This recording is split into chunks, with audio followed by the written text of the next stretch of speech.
Michael, Linda, Emma, and Jason Ding appeared to have it all, a perfect family living a quiet life in a peaceful neighborhood.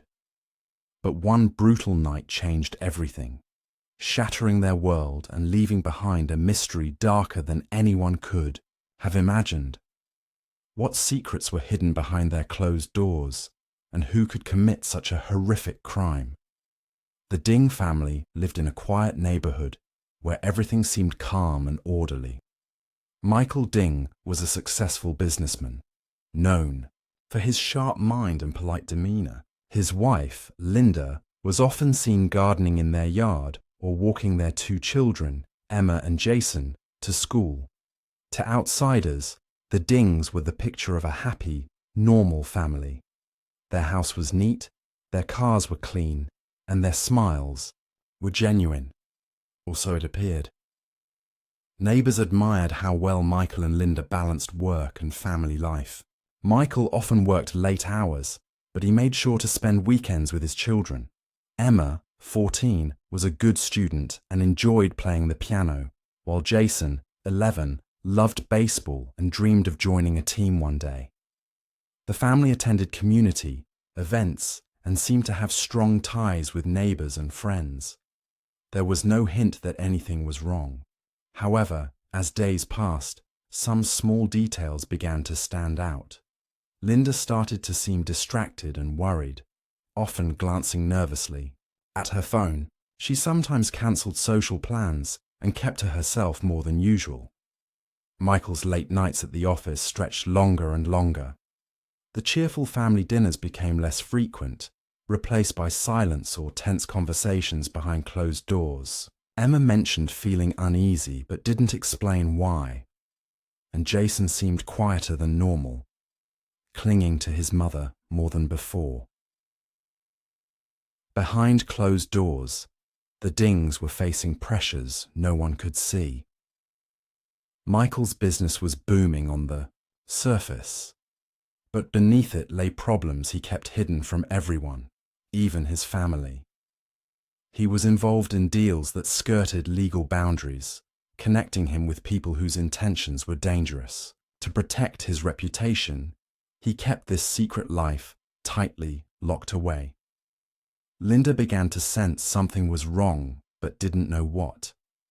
Her instincts told her their safety was at risk, but she feared confronting Michael, unsure if he would confide in her. In the neighborhood, whispers started.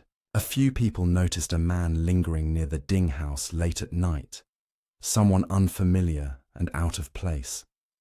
He was never seen close enough to be identified, but his presence made some neighbors uneasy. No one spoke openly about it, but the quiet unease spread like a shadow. Meanwhile, Michael's nights became filled with hurried phone calls and secret meetings. He no longer shared details with Linda or anyone else. His behavior grew more erratic, raising questions among colleagues and friends. The man who once seemed calm and in control was now tense and distracted. Linda's anxiety grew with each passing day. She began keeping a diary, writing down her fears and the strange events happening around them. She hoped someone would find it if anything happened to the family. Though she never spoke about it aloud, inside she felt a deep sense of danger closing in.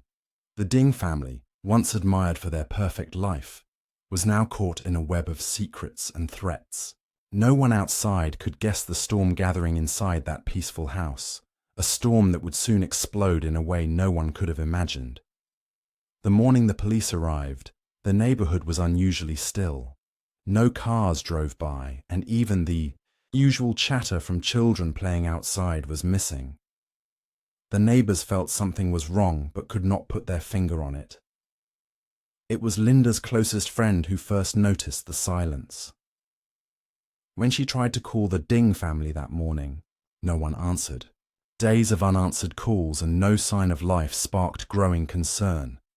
Something felt terribly wrong.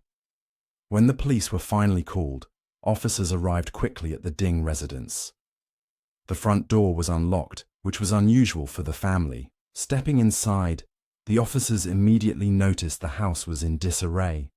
Furniture was overturned, picture frames shattered on the floor, and signs of a violent struggle were everywhere. But the worst was still to come. In the living room, the officers discovered the bodies of Michael, Linda, Emma, and Jason. Each had suffered brutal injuries, evidence of a savage attack. The family was gone, wiped out in a single night, but the reason was unclear. Nothing valuable was missing, which ruled out robbery. There were no clues left behind like notes or messages, just a horrifying scene of violence. The crime scene left investigators puzzled. The attackers had clearly planned the massacre carefully, but there was no clear motive. The house showed signs of a fight, but no indication of who the intruder might be.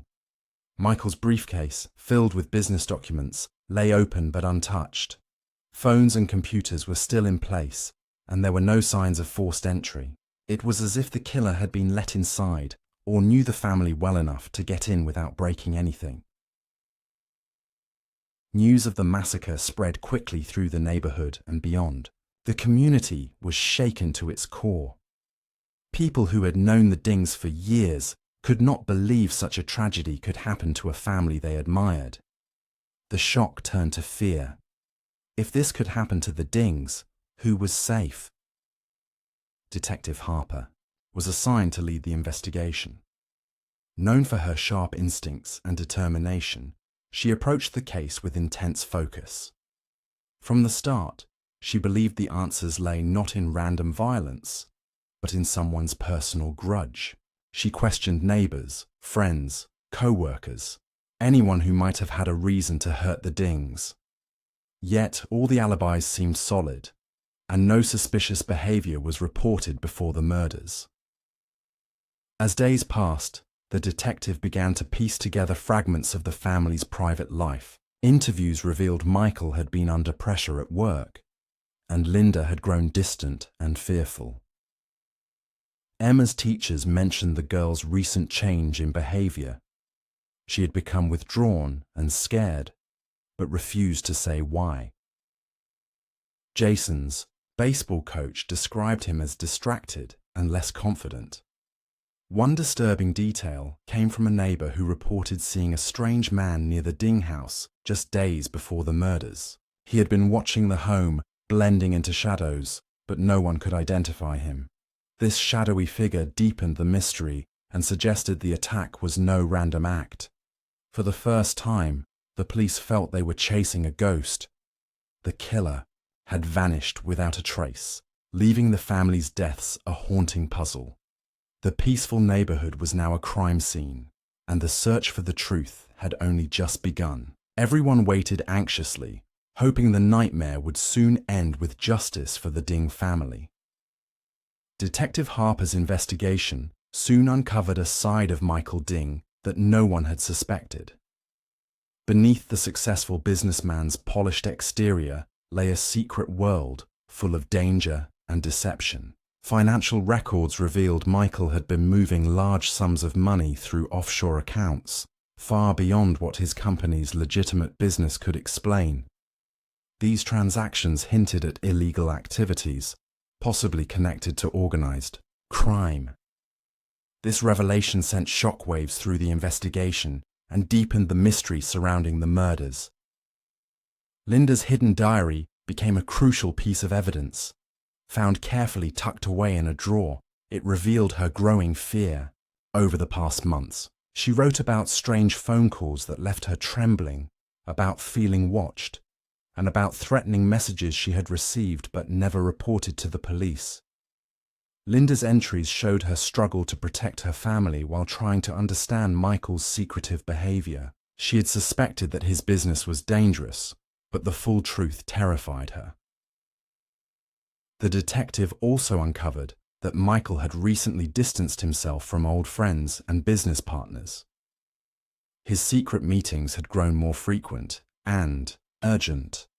Witnesses recalled seeing him meet with unknown men in dimly lit parking lots, exchanging briefcases and whispering hurriedly.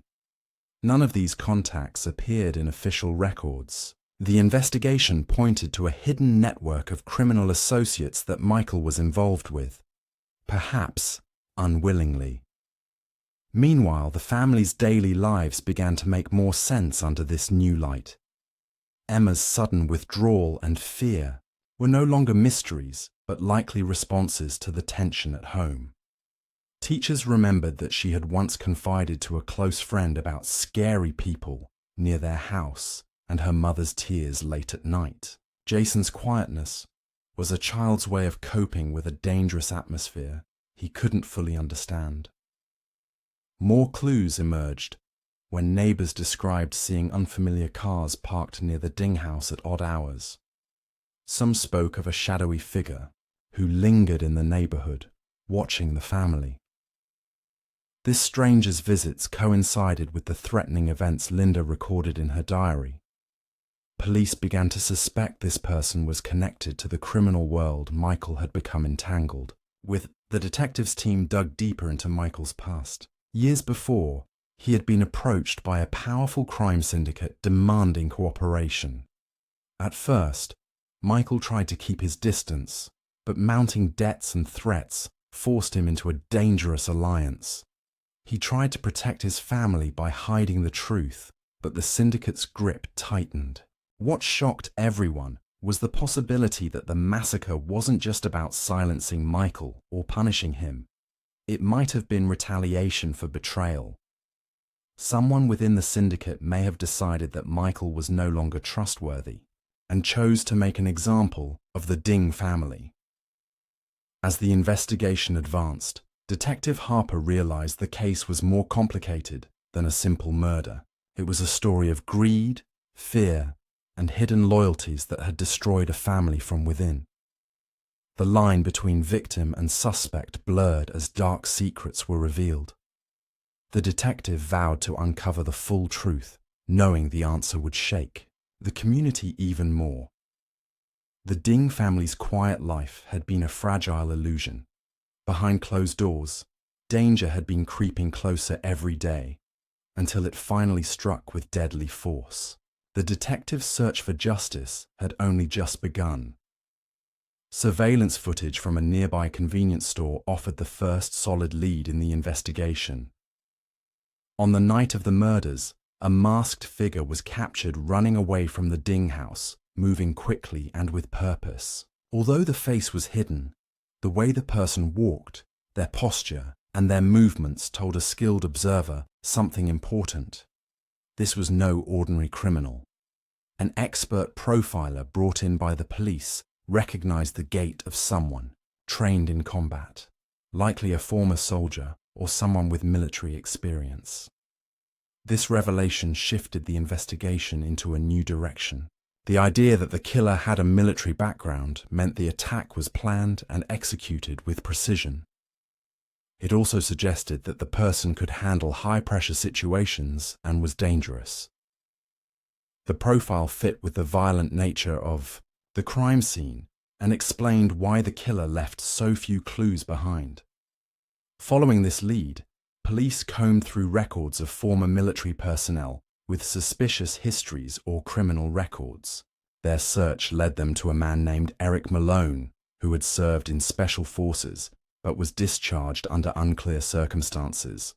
Malone had a reputation for aggressive behavior and was known to have violent outbursts after leaving the military.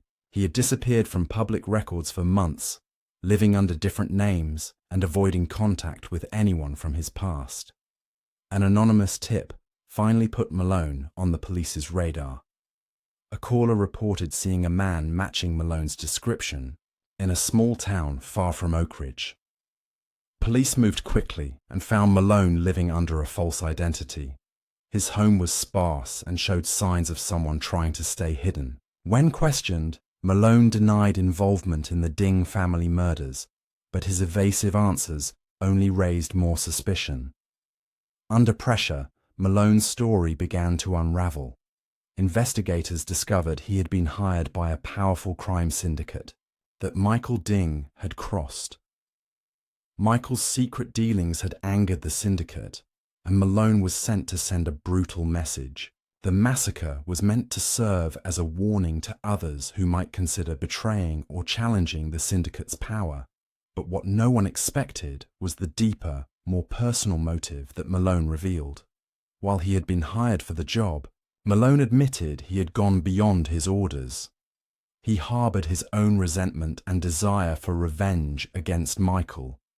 Years earlier, Michael's actions had caused Malone to lose something precious: a family member, a career, or a chance at redemption. This personal grudge had fueled Malone's rage, turning a calculated hit into a bloodbath. Detective Harper saw the twisted complexity of the case unfold. The killer was not just a hired gun, but a man driven by both duty and personal vendetta. The massacre was both punishment and revenge, a deadly mixture that destroyed an innocent family caught in the crossfire. With Malone's confession and the evidence gathered, the police finally had enough to charge him. The community, still reeling from the shock of the massacre, began to find a sense of closure. Yet, the haunting question remained. How many more lives had been touched by the dark web Michael Ding had become entangled in? The case exposed a brutal reality.